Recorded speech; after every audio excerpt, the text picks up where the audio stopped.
Hello, my name is Sally Golder. I'm here to talk about a lesson for the idea of showing respect for people's opinions and property in a civil society. The highlight for this lesson plan is Do Unto Otters, a book about manners. I'm going to open the slide deck for us to kind of walk through the different aspects of it. So this is a pretty short lesson. It can be used possibly in the beginning of the school year or in conjunction with civics lessons talking about respect. Starts off with a warm up about how you want the students, how they want to be treated within the classroom, asking questions like, what does it look like, sound like, feel like? This is getting them primed for the idea of respect. This might be done after you've talked about your classroom expectations, procedures, routines, and how those are shown in the classroom. You could even use this in the beginning of the year as a brainstorming activity. The idea being that the community of our classroom is very much similar to the community out in the world and in our civil society and our communities in which we live. So in Delaware, we really kind of talk about at the grade 2 level, this idea of respect is respecting other people's opinions and property. And it does come down to the golden rule, which is something maybe they've heard about, maybe you've talked about in class. So we wanted to bring this up, especially since the book Do Unto Otters is also talking about that.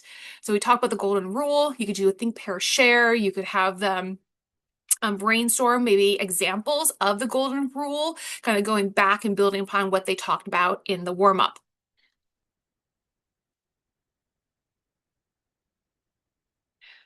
At this point, you're going to read the book, Do Unto Otters, a book about manners. It's a really cute book. There's a couple different versions out there on YouTube. One has it animated, so it feels more like a cartoon, but there are several read alouds, and it's a really cute book. What you can do to get them activated for what their task is while you're reading or while they're watching is to think about 3 examples of that golden rule. So we're coming back to our warm up, we're coming back to that example. And what we really want to get to the point is this idea of respect, respecting people's opinions and property and how we behave with one another. There's a worksheet goes along with this. Students can either draw those examples, they could write them down. You could just tell them verbally that you want them to look for these, and then they'll complete the worksheet afterwards. So you can really decide as the teacher what you want to do.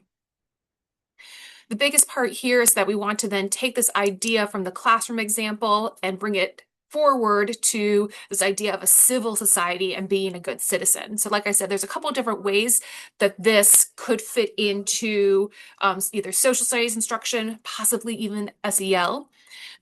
So what you want to really do is kind of dig deeply in here. And I think there's a lot of other branching off points that this lesson doesn't go into. You could then talk about being a good citizen. You could talk about rights. But we really stayed with the idea of respect. So as it says here, just like in our classroom, we want to treat everyone with respect within the community we live. This is how we can be a good citizen. So how can we show respect in our community? Can you think of examples of showing respect to people's opinions and property? So again, in Delaware, that's the getting to the standard part. You might want to bring in other examples. There's other ideas that you could do, like I said, to expand or extend this idea, but we really want to get to this idea that respect for others is a foundation of a civil society.